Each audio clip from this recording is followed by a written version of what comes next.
Belt testing isn't just about getting a new piece of cloth. It's about proving to your instructor, but more importantly to yourself, that you've put in the work, studied the material, and ascended to a new level of martial arts mastery. And now, it's our time. Tracy and I will be traveling to Bang Muay Thai headquarters in Denver, Colorado, where we'll test in front of the legendary fighter and coach, Duane Ludwig. This test isn't just a physical challenge, it's a mental and emotional odyssey, and the culmination of months of preparation, training, and self-doubt. In the end, who knows? We may even rank up.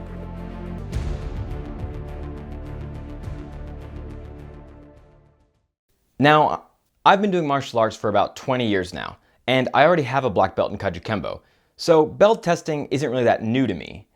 But testing as an adult is different than when you're a kid. When you're young, there's no real pressure to belt testing. Yeah, it's scary and you have to work hard, but as long as you survive the test, you'll take your picture, put on the new belt, and then things will go back to normal. But now, here as an adult, a full-time professional martial arts instructor, I have people that are actually depending on me. I need to know what I'm doing. And if I fail in Denver, do I know what I'm doing? Or am I just talking the talk without really being able to walk the walk? Well, nothing to it but to do it, so let's get started. Now, you may have noticed that despite being called Bang Muay Thai, we're talking about belt systems. That's because Bang Muay Thai is a combination of, yes, Muay Thai, but also traditional karate and boxing. And like traditional karate, we use a rank structure. In my case, I'm going to be testing for my orange belt, since I already trained in Bang Muay Thai years ago. Whereas Tracy's going to be testing for yellow, since he's actually brand new to the system. So the plan as it stands is to incorporate the testing material into our regular training schedule, as well as creating a special weekend class where those of us who are being tested can get extra reps in.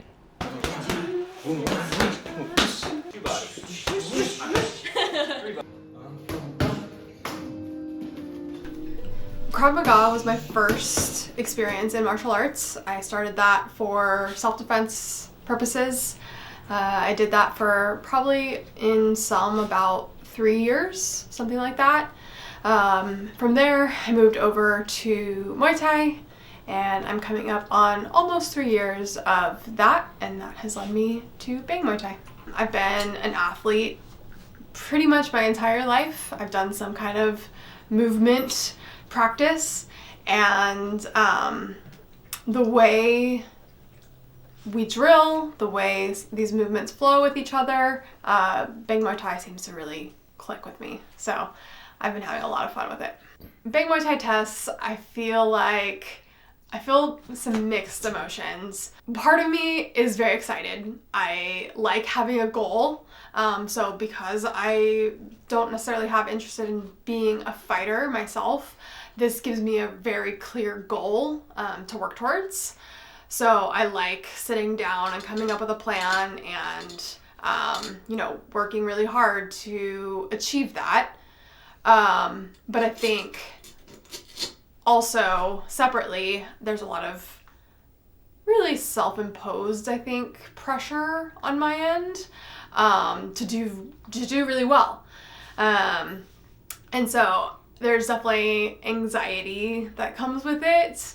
I worry that, all of my months of hard work aren't going to come across because I forget something. Now it looks like I don't know what I'm doing. So anxiety, but also excitement.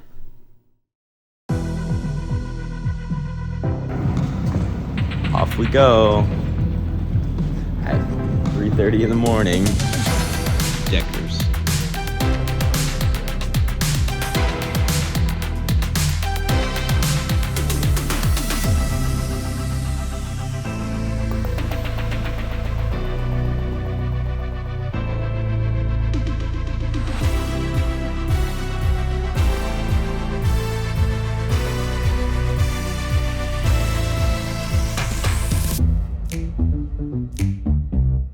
So after we landed and we all got situated in our Airbnb, we decided we want to get one last training session in. Now, one thing you need to know about Denver, in case you've never been, is it's high. As in, you're 5,000 feet above sea level. And if you're not used to that, it can get very hard to breathe very quickly. So Our main goal with this last training was to figure out what's the likelihood that we're going to pass out during this test.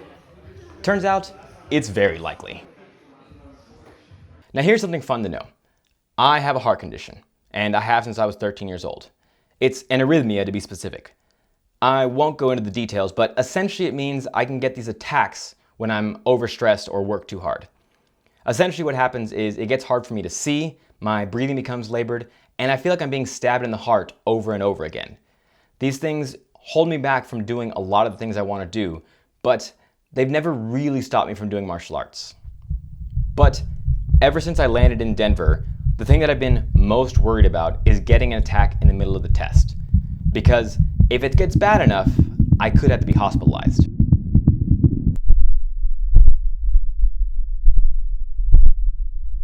So it's night before testing. Yes. We just had our first training back at HQ. Mm-hmm. Yeah, looking at the list, like the student in me knows the things on the list. It's gonna be a question of, can my gas tank hold up for those? And then outside of that, obviously I'm trying to learn the whole system, but really trying to like learn as much as we can now. And if we get thrown something our way tomorrow that wasn't on that list, I think, you know, we just have to try to adapt as well as we can. One thing Sensei said to us today was that like, one of the big changes of like Bang Muay Thai 2.0 is that it's less about memorizing a 12-step sequence. It's not about repeating a kata. It's about understanding how to do things the right way. What impact does your strike have, no pun intended, on somebody when you hit them, right? Yeah. Because I can go fast, you know, I can make things look good fast, but that doesn't mean I'm doing it effectively, right? It doesn't mean it's doing what I want it to do. So it's like, I don't think they're gonna throw any drills at us without the intent of seeing how well we can do what we're doing. And it's like Decker's 2 we were talking about. Mm-hmm. It has every hand strike we throw. It has all the punches. Right. So the intent has to be, if we're gonna do it, I wanna see all of those punches look good. Right. You can't just rush through it, right? Your jab can't be here. You gotta be jabbing. Right. And crossing. And hooking. And hooking and uppercutting, yeah.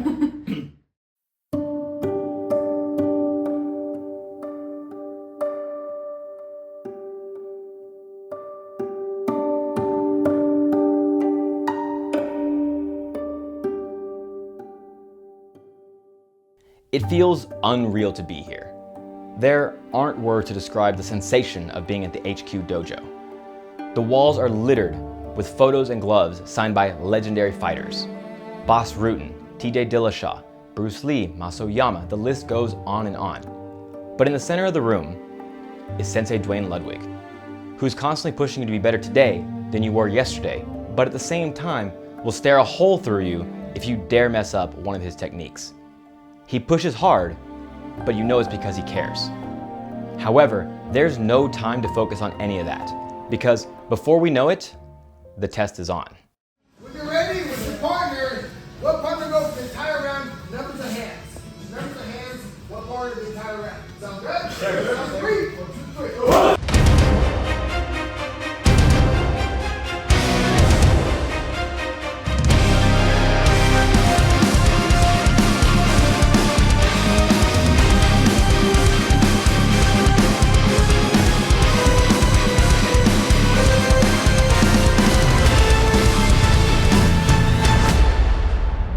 While I'm drilling with Tracy, I'm focusing on everything and nothing. I'm fixating on making sure every movement I make is picture perfect, but I'm not worried about if she's gonna be there to catch it for me. At this point, we've spent hour after hour training together, so she knows what I'm gonna do before I do it, and vice versa. I know the drills, how to execute, and how to hold for her.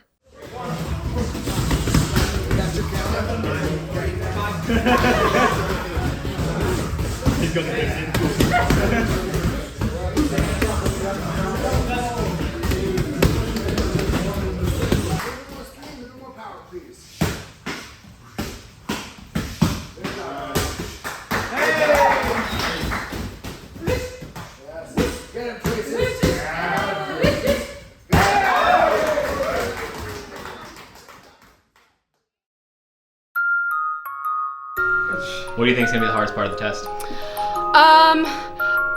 Honestly, I know them all. It's just not letting my head get in the way, and yeah, sometimes I just make a stupid mistake doing the wrong side for a ream, or yeah, just brain fart on 2-counter flow.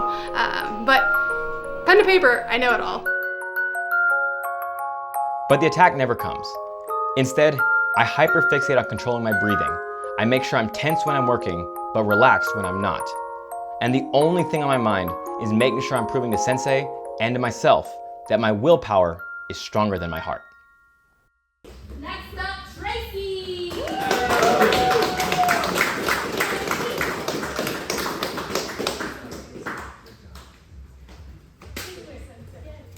Next up, Kwon!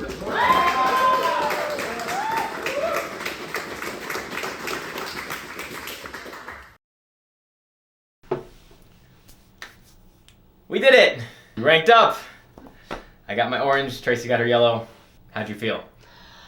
Man, it was intense. We basically did like a whole class before the test even started. Yeah, for the warm-up. So that was a surprise. Did not anticipate that.